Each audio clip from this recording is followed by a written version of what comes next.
जब आर्थर ने मार्क को गोली मारी थी तो मार्क की बॉडी पानी में गिर गई थी और मार्क की मृत्यु हो गई थी।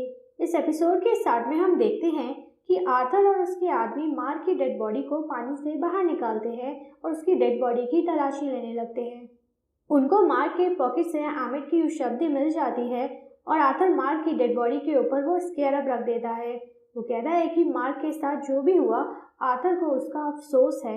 लैला भी चुपके से ये सब देख रही होती है। इसके बाद आर्थर अपने बाकी के साथियों को एमिट की युशब्दी दिखाता है और वो सब उस युशब्दी के आगे नील करने लगते हैं as a way of paying respect. उस युशब्दी के कारण आर्थर की छड़ी भी और पावरफुल हो जाती है। आर्थर कहता है कि अब दुनिया को बदलने का समय आ गया है और फिर अपने साथियों के साथ उस टूम से बाहर चला जाता है। उन लोगों के वहां से जाने के बाद लैला मार्क की बॉडी के पास जाती है और रोने लगती है। मार्क उसका पति था और वो उससे बहुत प्यार करती थी। उसको मार्क के मरने का बहुत दुख होता है और वो तय करती है कि वो आर्थर से बदला जरूर लेगी। लैला वो स्केरअप उठाती है क्योंकि वो स्केरअप एमिट की उस शब्दी की तरफ पॉइंट करता है और उसकी मदद से लैला आर्थर को फॉलो कर पाएगी। आर्थर और उसके गुंडों को कुछ इजिप्शियन पुलिस ऑफिसर्स एक चेक पोस्ट पर रोक लेते हैं और आर्थर उन सभी पुलिस ऑफिसर्स पर अपनी छड़ी की पावर का इस्तेमाल करता है और एक एक करके उन ऑफिसर्स की सोल्स उनसे अलग होने लगती हैं। सिर्फ एक ही ऑफिसर जिंदा बचता है। आर्थर उस ऑफिसर को कहता है कि वो एक नेक बंदा है और तभी एमिट ने उसको बख्श दिया है। इसके बाद आर्थर अपने गुंडों को उन डेड बॉडीज को वहां से क्लियर करने को कहता है। लैला भी आर्थर के गुंडों के बीच छुपी हुई होती है। वो मौका देख के आर्थर पर हमला करने ही वाली होती है कि तभी तावरेट कुछ डेड बॉडीज को पोजेस करके लैला तक मार्क का मैसेज पहुंचाती है कि मार्क दोबारा जिंदा हो सकता है।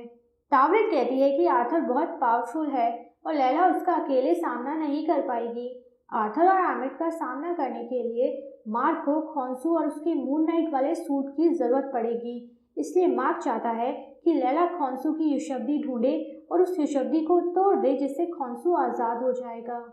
तावरत लैला को उसकी अवतार बनने का ऑफर भी देती है लेकिन लैला मना कर देती है।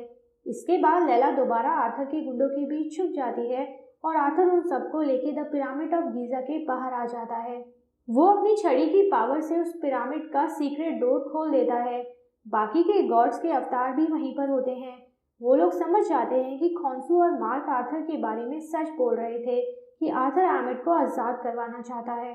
वो बाकी के गॉड्स के अवतार आर्थर से लड़ने लगते हैं लेकिन आर्थर उनसे ज्यादा स्ट्रांग होता है और उन सबको मार देता है। लैला चुपके से वहां से निकल जाती है और एक दूसरे कक्ष में खोंसू की युशब्दी ढूंढने लगती है। आर्थर एमिट की युशब्दी को तोड़ देता है और फाइनली एमिट आजाद हो जाती है और हम उसको उसकी रियल फॉर्म में देखते हैं।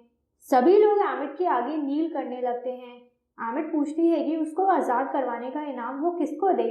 आर्थर कहता है कि उसको कोई इनाम नहीं चाहिए, वो तो बस एमिट की सेवा करना चाहता है। एमिट कहती है कि आर्थर के स्केल्स अनबैलेंस्ड है, यानी कि आर्थर भी एक पापी है। आर्थर कहता है कि उसको अपने पापों पर खेद है और इसलिए पछतावा करने के लिए वो अपने जूतों में कांच के टुकड़े पहनता है।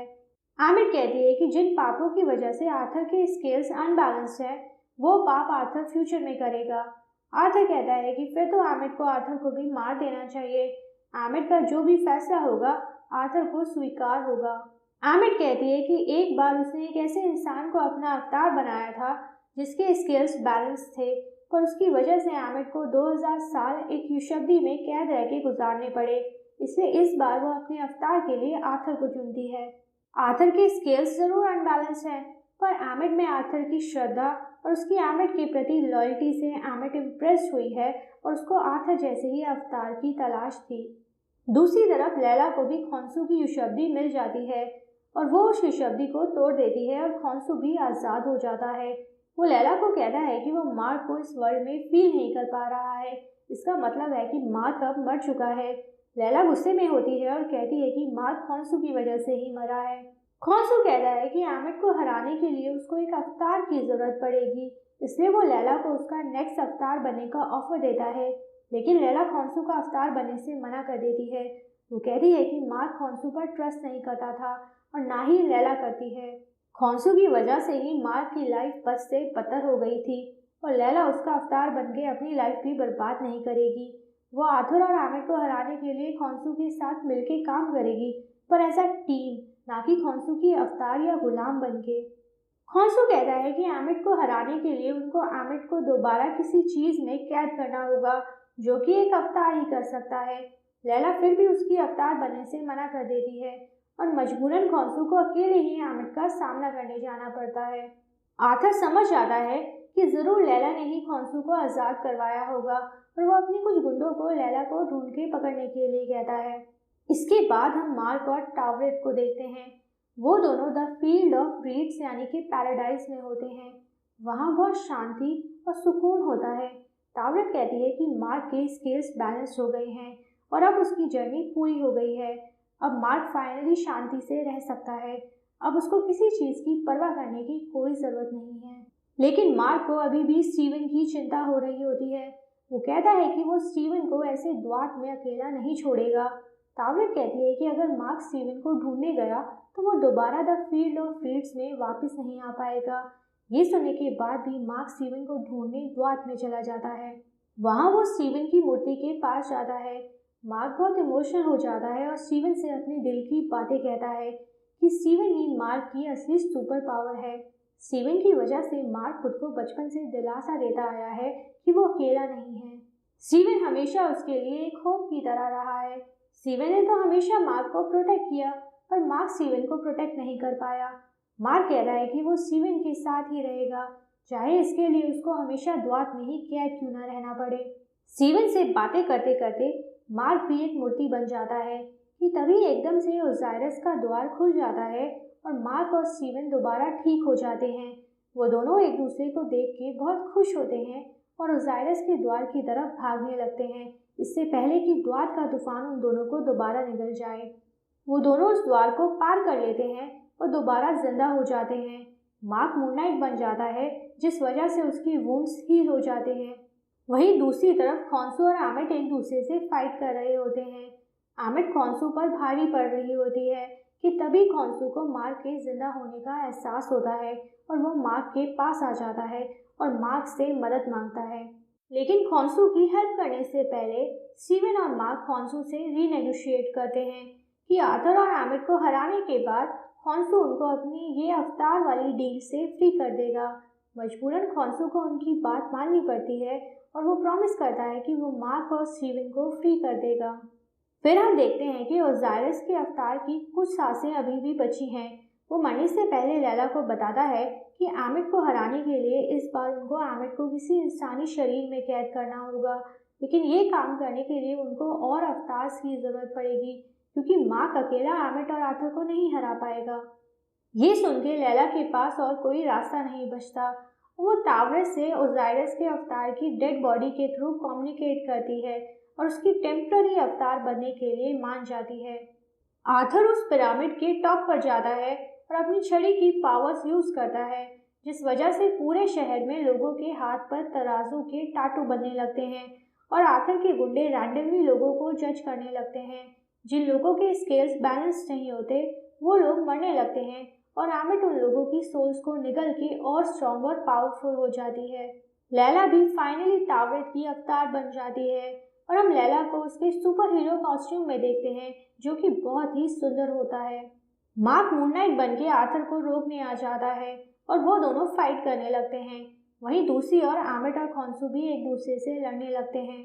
आर्थर मार्क पर अपनी छड़ी की पावर यूज करने वाला होता है, लेकिन तभी लैला वहां आ जाती है और मार्क को बचा लेती है। मार्क, स्टीवन और लैला एक दूसरे को सही सलामत देख के बहुत खुश होते हैं। इसके बाद अल्टीमेट फेस ऑफ होता है, मार्क, स्टीवन और लैला अगेंस्ट आर्थर और उसके गुंडे। फाइट के दौरान हमें स्टीवन यानी कि मिस्टर नाइट की भी कुछ कमाल की फाइटिंग स्किल्स दिखती हैं। लैला और मार्क मिलकर आर्थर पर अटैक करते हैं, पर अपनी छड़ी की पावर्स की वजह से आर्थर उन दोनों पर भारी पड़ता है। आर्थर मार्क को ताना भी मारता है कि अगर एमिट को 2000 साल पहले कैद ना किया गया होता तो आज मार्क का छोटा भाई जिंदा होता, क्योंकि एमिट अपना जस्टिस डिलीवर करती और मार्क को पहले ही मार देती, इससे पहले कि मार्क की वजह से उसके छोटे भाई की मौत हो। इधर आर्थर ने मार्क को हरा दिया होता है, उधर खॉन्सू भी एमिट से ऑलमोस्ट हार ही चुका होता है। लैला का भी आर्थर के गुंडों से बचना मुश्किल दिख रहा होता है और आर्थर अपनी छड़ी का इस्तेमाल करके मार्क को मारने ही वाला होता है कि तभी एक टाइम ग्लिच होता है, जैसे कि इससे पहले भी हमने मार्क और स्टीवन के साथ होते हुए देखा है। उस टाइम ग्लिच के बाद हम देखते हैं कि मार्क ने लैला को भी बचा लिया है और आर्थर को भी हरा दिया है। लैला उससे पूछती है कि अभी अभी ये मार्क ने क्या किया, पर मार्क को कुछ याद ही नहीं होता। वो कहता है कि वो तो ब्लैकआउट हो गया था। ये सब ना मार्क ने किया है ना स्टीवन ने। उन दोनों को नहीं पता कि ये किसने किया। इसके बाद लैला और मार्क आर्थर को पकड़ के दोबारा पिरामिड के अंदर ले आते हैं। लैला कहती है कि उस रूम की पावर से वो लोग एमिट को आर्थर की बॉडी के अंदर बाइंड कर पाएंगे। मार्क और लैला मिलकर वो स्पेल करते हैं और एमिट को आर्थर की बॉडी के अंदर बाइंड कर देते हैं। खॉन्सू मार्क को आर्थर को मारने को कहता है ताकि आर्थर और एमिट दोनों ही मर जाएं। मार्क ही करने भी वाला होता है, लेकिन लैला उसको रोक लेती है। वो कहती है कि मार्क के पास चॉइस है, उसको खॉन्सू की हर बात मानना ज़रूरी नहीं है। मार्क कहता है कि लैला सही कह रही है और वो आर्थर को नहीं मारता। खॉन्सू कहता है कि अगर मार्क ने आर्थर को नहीं मारा तो आगे चल के एमिट दोबारा आज़ाद भी हो सकती है और वो फिर से ऐसे ही लोगों को मारेगी।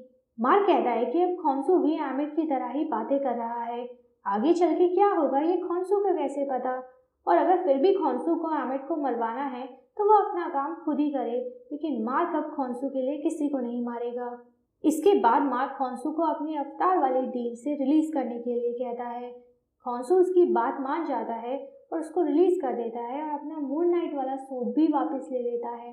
Cut to next scene, Mark और स्टीवन अपने आप को उसी अजाइलम में डॉक्टर आर्थर हैरो के सामने पाते हैं। उनकी बॉडी तो एक ही होती है, लेकिन वो दोनों पर्सनालिटी स्विच करते रहते हैं। वो डॉक्टर आर्थर हैरो से कहते हैं कि अब उनका उस अजाइलम से निकलने का टाइम आ गया है। ये सीन ये दर्शाता है कि अब फाइनली मार्क और स्टीवन ने एक दूसरे की एग्जिस्टेंस को एक्सेप्ट कर लिया है और अब उनको रियलिटी और इमेजिनेशन का अंतर पता चल गया है। असल दुनिया ये अजाइलम और डॉक्टर आर्थर हैरो वाली नहीं, बल्कि खॉन्सू, मून नाइट और एमिट वाली है, जहां मार्क और स्टीवन कोई मेंटल पेशेंट्स नहीं बल्कि सुपर हीरोज हैं और आर्थर कोई डॉक्टर नहीं बल्कि सुपर विलन है। Cut to next scene, Mark को स्टीवन के अपार्टमेंट में होश आता है। वो स्टीवन से बात करता है, पूछता है कि क्या वो ठीक है। स्टीवन कहता है कि हाँ सब ठीक है। जब स्टीवन मार्क बेड से उठ के चलने लगते हैं तो गिर जाते हैं, क्योंकि उसका पैर बेड से वैसे ही बंधा होता है जैसे स्टीवन पहले बांधता था जब उसको मार्क और खॉन्सू के बारे में नहीं पता था। फिर हम एक पोस्ट क्रेडिट सीन में देखते हैं कि आर्थर एक मेंटल हॉस्पिटल में होता है। एक अनजान व्यक्ति वहां पर आता है जिसका चेहरा हम नहीं देख पाते। वो व्यक्ति आर्थर को अपने साथ उस हॉस्पिटल से बाहर ले आता है और एक कार के अंदर धकेल देता है। उस कार के अंदर खॉन्सू होता है। आर्थर कहता है कि खॉन्सू बिना अवतार के आर्थर या एमिट को कोई नुकसान नहीं पहुंचा सकता है। खॉन्सू उसको बताता है कि मार्क को लगता था कि उसने अपनी मानसिक स्थिति को कंट्रोल कर लिया है, पर वो गलत था। मार्क को खुद को ही नहीं पता था कि उसकी मानसिक हालत कितनी खराब है। इसके बाद खॉन्सू आर्थर को मार्क की तीसरी पर्सनालिटी जेक लॉकली से मिलवाता है, जिसके बारे में मार्क को भी नहीं पता है। यानी कि जब जब वो टाइम ग्लिच होते थे तब जेक मार्क की बॉडी को ओवरटेक कर लेता था और इसी वजह से मार्क या स्टीवन को कुछ याद नहीं रहता था। जेक ने ही फाइनल फाइटिंग के दौरान मार्क और लैला की जान बचाई थी और आर्थर को हराया था। दैट मेक्स जेक मार्क का सबसे ज़्यादा पावरफुल वर्जन। तभी खॉन्सू ने सिर्फ मार्क और स्टीवन को रिलीज करने का प्रॉमिस किया था, क्योंकि उसको पता था कि अगर वो उन दोनों को अपनी अवतार वाली डील से रिलीज भी कर देगा तो फिर भी जेक तो खॉन्सू के कंट्रोल में रहेगा ही। जेक स्पेनिश में आर्थर को कहता है कि आज आर्थर के हारने का दिन है और आर्थर पर गोलियां चला देता है। इसी के साथ ये एपिसोड खत्म हो जाता है। ये एपिसोड था मून नाइट सीरीज के सीजन 1 का लास्ट एपिसोड। आई होप आप सबने इस सीरीज के सारे एपिसोड्स की एक्सप्लेनेशन एंजॉय की हो। Thank you for watching. अगर एक्सप्लेनेशन अच्छे लगे हो तो प्लीज़ इस चैनल को ज़रूर सब्सक्राइब कीजिएगा।